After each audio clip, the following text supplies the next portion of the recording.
How London Skyline has changed. Tower Bridge from London Bridge.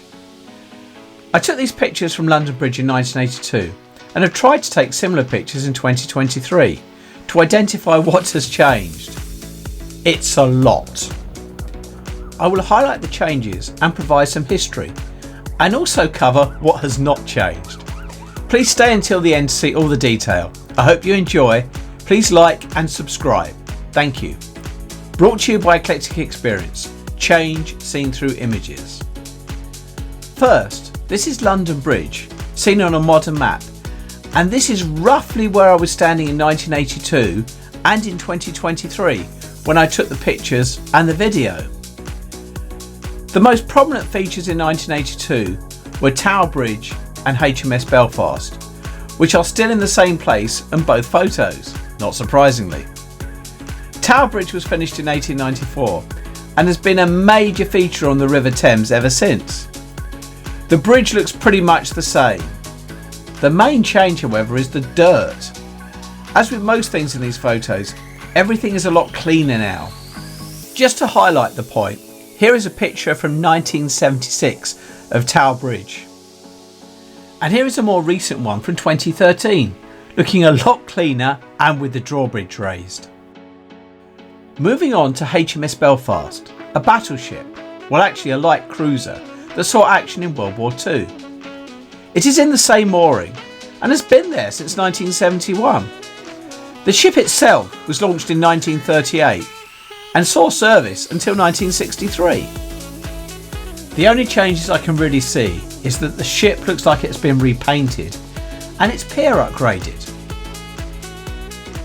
Coming back to 1982 and looking beyond Tower Bridge, there is a near empty sky. But look again in 2023 and we see that there is now a lot there and more is coming. This is the London Docklands development.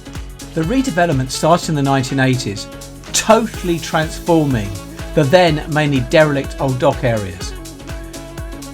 For more information, including pictures of what it looked like before, check out this video, link at the end. Coming back to the buildings on the right, these are mainly old dock buildings, which in the 1980s were disused following the docks moving to deep water ports outside central London. It's actually quite amazing to think that up until the 1960s, boats were still coming all the way up the Thames past Tower Bridge to bring in food and other goods. At its height in the 19th century, Wharf, which covered most of this area, handled 80% of London's imported dry goods. It was nicknamed the Larder of London.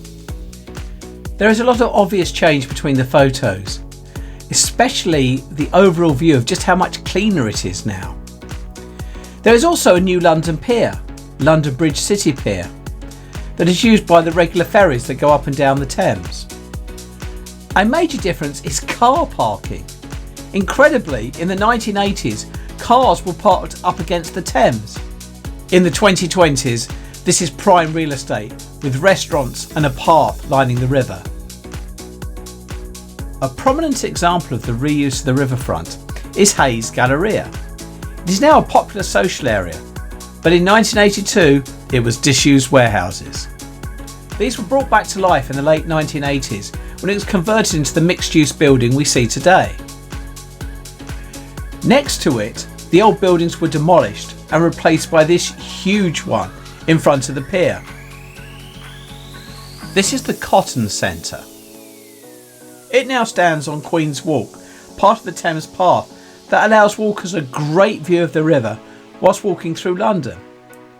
Another significant improvement is the addition of trees between the buildings and the River Thames. Just a bit along is the London Bridge Hospital. This building was also converted in the mid-1980s and opened in 1986. The outside from the Thames view, however, remains pretty similar. Next along is an unusual building, Hayes Wharf, that apart from being cleaned, looks very similar to the 1982 photo. It was actually built between 1928 and 32. And when I originally saw it, I thought it was a bit different to the other docks around it. And it's actually an Art Deco building. with some very interesting detailing on. The other side of the building is on Tooley Street and is known as St Olaf House, seen here. Looking up, we can now see the Shard, which stands above the whole area. Well, in fact, it's the tallest building in the UK.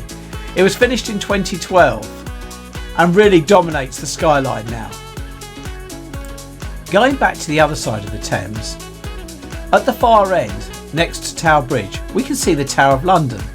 It was slightly more visible in 1982. The tower dates back to 1066 and the Norman Conquest, and we see a picture of it here from further along the river, with the new buildings next to it.